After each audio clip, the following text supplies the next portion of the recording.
Selamat pagi.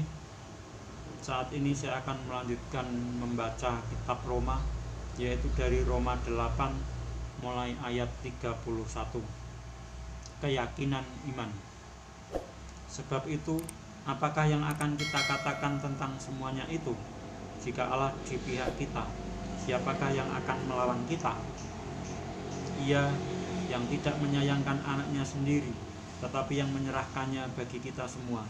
Bagaimanakah mungkin ia tidak mengaruniakan segala sesuatu kepada kita bersama-sama dengan Dia? Siapakah yang akan menggugat orang-orang pilihan Allah? Allah yang membenarkan mereka. Siapakah yang akan menghukum mereka? Kristus Yesus yang telah mati, bahkan lebih lagi yang telah bangkit, yang juga duduk di sebelah kanan Allah, yang malah menjadi pembela bagi kita. Siapakah yang akan memisahkan kita dari kasih Kristus? Penindasan atau kesesakan atau penganiayaan atau kelaparan atau ketelanjangan atau bahaya atau pedang? Seperti ada tertulis, oleh karena engkau kami ada dalam bahaya maut sepanjang hari. Kami telah dianggap sebagai domba-domba sembelian. Tetapi dalam semuanya itu, kita lebih daripada orang-orang yang menang oleh Dia yang telah mengasihi kita. Sebab aku yakin bahwa baik maut maupun hidup, baik malaikat-malaikat maupun pemerintah-pemerintah, baik yang ada sekarang maupun yang akan datang, atau kuasa-kuasa, baik yang di atas maupun yang di bawah, ataupun sesuatu makhluk lain, tidak akan dapat memisahkan kita dari kasih Allah yang ada dalam Kristus Yesus Tuhan kita. Saya lanjutkan membaca Roma yang ke-9. Pilihan atas Israel. Aku mengatakan kebenaran dalam Kristus. Aku tidak berdusta. Suara hatiku turut bersaksi dalam Roh Kudus bahwa aku sangat berduka cita dan selalu bersedih hati. Bahkan aku mau terkutuk dan terpisah dari Kristus demi saudara-saudaraku, kaum sebangsaku secara jasmani. Sebab mereka adalah orang Israel, mereka telah diangkat menjadi anak, dan mereka telah menerima kemuliaan dan perjanjian-perjanjian dan hukum Taurat dan ibadah dan janji-janji. Mereka adalah keturunan bapa-bapa leluhur yang menurunkan Mesias dalam keadaannya sebagai manusia yang ada di atas segala sesuatu. Ia adalah Allah yang harus dipuji sampai selama-lamanya. Amin. Akan tetapi, firman Allah tidak mungkin gagal, sebab tidak semua orang yang berasal dari Israel adalah orang Israel, dan juga tidak semua yang terhitung keturunan Abraham adalah anak Abraham. Tetapi yang berasal dari Ishak yang akan disebut keturunanmu. Artinya, bukan anak-anak menurut daging adalah anak-anak Allah, tetapi anak-anak perjanjian yang disebut keturunan yang benar. Sebab firman ini mengandung janji, pada waktu seperti inilah aku akan datang, dan Sarah akan mempunyai seorang anak laki-laki. Tetapi bukan hanya itu saja, lebih terang lagi ialah Ribka yang mengandung dari satu orang, yaitu dari Ishak, bapa leluhur kita.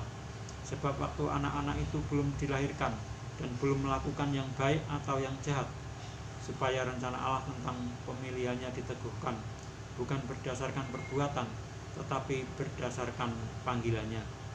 Dikatakan kepada Ribka, anak yang tua akan menjadi hamba anak yang muda. Seperti ada tertulis, aku mengasihi Yakub, tetapi membenci Esau. Jika demikian, apakah yang hendak kita katakan? Apakah Allah tidak adil? Mustahil, sebab Ia berfirman kepada Musa, aku akan menaruh belas kasihan kepada siapa aku mau menaruh belas kasihan, dan aku akan bermurah hati kepada siapa aku mau bermurah hati. Jadi hal itu tidak tergantung pada kehendak orang atau usaha orang, tetapi kepada kemurahan hati Allah. Sebab kitab suci berkata kepada Fir'aun, itulah sebabnya aku membangkitkan engkau yaitu supaya aku memperlihatkan kuasaku di dalam engkau, dan supaya namaku dimasyhurkan di seluruh bumi. Jadi ia menaruh belas kasihan kepada siapa yang dikehendakinya, dan ia menegarkan hati siapa yang dikehendakinya. Sekarang kamu akan berkata kepadaku, jika demikian, apalagi yang masih disalahkannya? Sebab siapa yang menentang kehendaknya? Siapakah kamu, hei manusia, maka kamu membantah Allah? Dapatkah yang dibentuk berkata kepada yang membentuknya, mengapakah engkau membentuk aku demikian? Apakah tukang periuk tidak mempunyai hak atas tanah liatnya untuk membuat dari gumpal yang sama suatu benda untuk dipakai guna tujuan yang mulia, dan suatu benda lain untuk dipakai guna tujuan yang biasa? Jadi kalau untuk menunjukkan murkanya dan menyatakan kuasanya, Allah menaruh kesabaran yang besar terhadap benda-benda kemurkaannya yang telah disiapkan untuk kebinasaan, justru untuk menyatakan kekayaan kemuliaannya atas benda-benda belas kasihannya yang telah dipersiapkannya untuk kemuliaan, yaitu kita yang telah dipanggilnya bukan hanya dari antara orang Yahudi, tetapi juga dari antara bangsa-bangsa lain, seperti yang difirmankannya juga dalam kitab Nabi Hosea, yang bukan umatku akan kusebut umatku, dan yang bukan kekasih, kekasih. Dan di tempat di mana akan dikatakan kepada mereka, kamu ini bukanlah umatku, di sana akan dikatakan kepada mereka, anak-anak Allah yang hidup. Dan Yesaya berseru tentang Israel, sekalipun jumlah anak Israel seperti pasir di laut, namun hanya sisanya akan diselamatkan. Sebab apa yang telah difirmankannya akan dilakukan Tuhan di atas bumi, sempurna dan segera. Dan seperti yang dikatakan Yesaya sebelumnya, seandainya Tuhan semesta alam tidak meninggalkan pada kita keturunan, kita sudah menjadi seperti Sodom dan sama seperti Gomora. Keselamatan bangsa-bangsa lain dan kesesatan orang Israel. Jika demikian, apakah yang hendak kita katakan? Ini, bahwa bangsa-bangsa lain yang tidak mengejar kebenaran telah beroleh kebenaran, yaitu kebenaran karena iman. Tetapi bahwa Israel sungguh pun mengejar hukum yang akan mendatangkan kebenaran, tidaklah sampai kepada hukum itu. Mengapa tidak? Karena Israel mengejarnya bukan karena iman, tetapi karena perbuatan. Mereka tersandung pada batu sandungan, seperti ada tertulis, sesungguhnya aku meletakkan di Sion sebuah batu sentuhan dan sebuah batu sandungan, dan siapa yang percaya kepadanya tidak akan dipermalukan. Saya lanjutkan membaca Roma yang ke-10. Saudara-saudara, keinginan hatiku dan doaku kepada Tuhan ialah supaya mereka diselamatkan. Sebab aku dapat memberi kesaksian tentang mereka, bahwa mereka sungguh-sungguh giat untuk Allah, tetapi tanpa pengertian yang benar. Sebab oleh karena mereka tidak mengenal kebenaran Allah, dan oleh karena mereka berusaha untuk mendirikan kebenaran mereka sendiri, maka mereka tidak takluk kepada kebenaran Allah. Kebenaran karena iman. Sebab Kristus adalah kegenapan hukum Taurat, sehingga kebenaran diperoleh tiap-tiap orang yang percaya. Sebab Musa menulis tentang kebenaran karena hukum Taurat. Orang yang melakukannya akan hidup karenanya. Tetapi kebenaran karena iman berkata demikian, jangan katakan di dalam hatimu, siapakah akan naik ke surga, yaitu untuk membawa Yesus turun, atau siapakah akan turun ke jurang maut, yaitu untuk membawa Kristus naik dari antara orang mati. Tetapi apakah katanya? Ini, firman itu dekat kepadamu, yakni di dalam mulutmu dan di dalam hatimu. Itulah firman iman yang kami beritakan. Sebab jika kamu mengaku dengan mulutmu bahwa Yesus adalah Tuhan, dan percaya dalam hatimu bahwa Allah telah membangkitkan Dia dari antara orang mati, maka kamu akan diselamatkan. Karena dengan hati orang percaya dan dibenarkan, dan dengan mulut orang mengaku dan diselamatkan. Karena kitab suci berkata, barang siapa yang percaya kepada Dia tidak akan dipermalukan. Sebab tidak ada perbedaan antara orang Yahudi dan orang Yunani, karena Allah yang satu itu adalah Tuhan dari semua orang, kaya bagi semua orang yang berseru kepadanya. Sebab barang siapa yang berseru kepada nama Tuhan akan diselamatkan.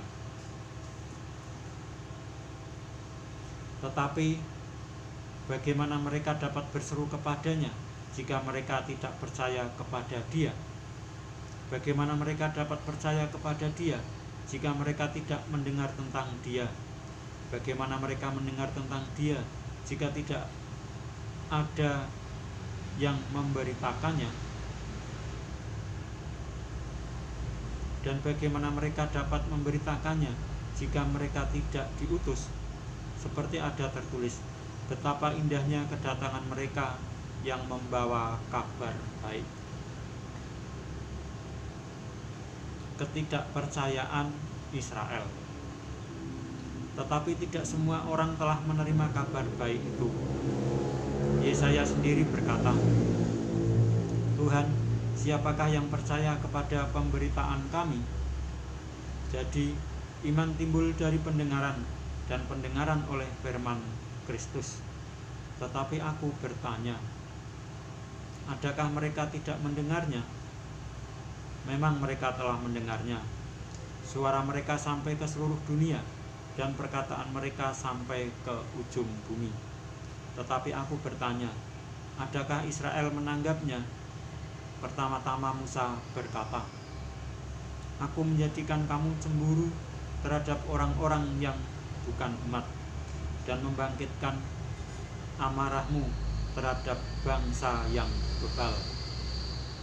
Dan dengan berani Yesaya mengatakan,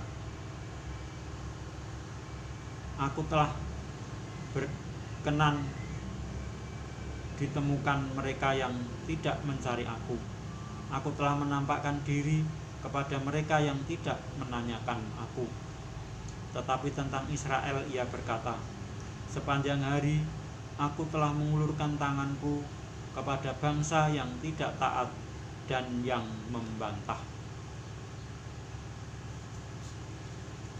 Saya lanjutkan membaca Roma yang ke-11, sisa Israel. Maka aku bertanya, adakah Allah mungkin telah menolak umatnya? Sekali-kali tidak, karena aku sendiri pun orang Israel, dari keturunan Abraham, dari suku Benyamin. Allah tidak menolak umatnya yang dipilihnya. Ataukah kamu tidak tahu apa yang dikatakan kitab suci tentang Elia waktu ia mengadukan Israel kepada Allah? Tuhan, nabi-nabimu telah mereka bunuh, mezbah-mezbahmu telah mereka runtuhkan. Hanya aku seorang dirilah yang masih hidup, dan mereka ingin mencabut nyawaku. Tetapi bagaimanakah firman Allah kepadanya? Aku masih meninggalkan 7.000 orang bagiku, yang tidak pernah sujud menyembah Baal. Demikian juga pada waktu ini ada tinggal suatu sisa menurut pilihan kasih karunia. Tetapi jika hal itu terjadi karena kasih karunia, maka bukan lagi karena perbuatan. Sebab jika tidak demikian, maka kasih karunia itu bukan lagi kasih karunia. Jadi bagaimana? Israel tidak memperoleh apa yang dikejarnya, tetapi orang-orang yang terpilih telah memperolehnya.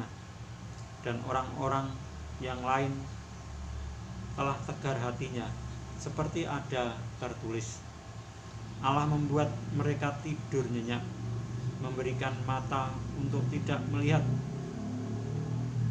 dan telinga untuk tidak mendengar, sampai kepada hari sekarang ini. Dan Daud berkata, biarlah jamuan mereka menjadi jerat dan perangkap, penyesatan dan pembalasan bagi mereka. Dan biarlah mata mereka menjadi gelap, sehingga mereka tidak melihat. Dan buatlah punggung mereka terus-menerus membungkuk.